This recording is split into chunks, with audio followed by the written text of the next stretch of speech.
Causas y consecuencias de la migración en el mundo y en México. Miles de personas salen de sus países para buscar una mejor vida, para escapar de la guerra y del crimen organizado. Hay quien se va de su ciudad o pueblo porque los desastres naturales acabaron con el lugar. ¿Conoces alguna persona que haya migrado? La mayoría de los mexicanos tenemos familiares en Estados Unidos, familiares que no pueden regresar a su país porque carecen de papeles, y si dejan Estados Unidos difícilmente entrarán de nuevo. ¿Por qué hay migración? ¿Qué pasa con los migrantes? ¿Qué pasa con el país que dejan? ¿Qué pasa con el país que los recibe? En este video vamos a ver las causas y consecuencias de la migración en el mundo y en México. De acuerdo a un reporte de la Organización Internacional para las Migraciones, en el 2013 la cantidad de migrantes en el mundo fue de 232 millones de personas. La migración ya no se da solamente de países pobres a países ricos. Ahora hay migraciones de países ricos a países ricos, de países ricos a países pobres y de países pobres a países pobres. La decisión de emigrar suele tener los siguientes motivos.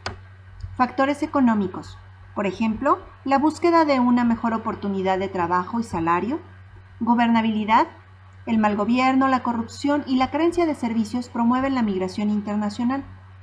Los desequilibrios demográficos. Muchos países industrializados tienen bajos índices de natalidad, lo que origina una mayor población adulta que requiere de jóvenes para la realización de trabajos cotidianos. Conflictos. Las guerras, los desastres naturales, el crimen organizado y el terrorismo son factores para cambiar de residencia. Y las familias divididas. Cuando un familiar se establece en el extranjero, busca facilitar la migración de sus seres queridos para estar juntos nuevamente. Los principales corredores de migración son: de norte a norte, es la migración entre países ricos, por ejemplo de Alemania a Estados Unidos. De sur a sur, esta sería la migración entre países pobres, por ejemplo de Afganistán a Pakistán. De sur a norte es la migración de un país pobre a un país rico, por ejemplo de México a Estados Unidos. Y la migración de norte a sur, que es ir de un país rico a un país pobre, por ejemplo de Portugal a Brasil. El principal destino de los migrantes es Estados Unidos. La mayoría son hombres, pero hay una creciente tendencia entre los jubilados de países ricos de migrar hacia países pobres en donde vivirán mejor con su pensión. La mayoría de los migrantes son trabajadores poco calificados.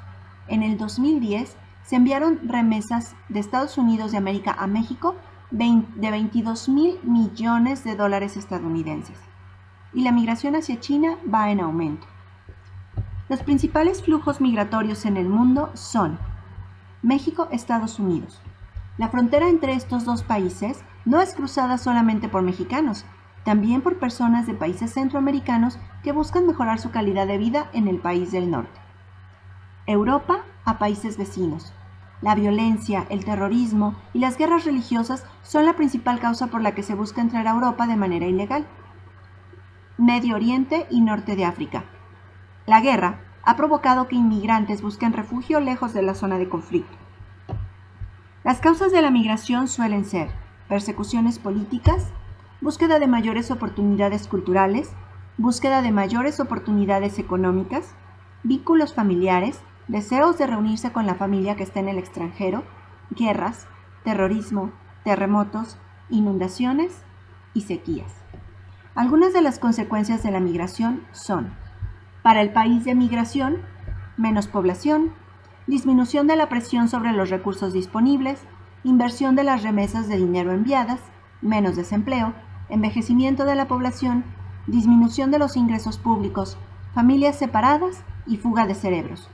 Para el país de inmigración, población más joven y dispuesta al cambio, mayor mano de obra, innovación tecnológica, diversidad cultural, aumento en el consumo, mayor diversidad política, religiosa y lingüística, creación de barrios segregados y marginales, aumento en los servicios públicos y disminución salarial en algunos sectores.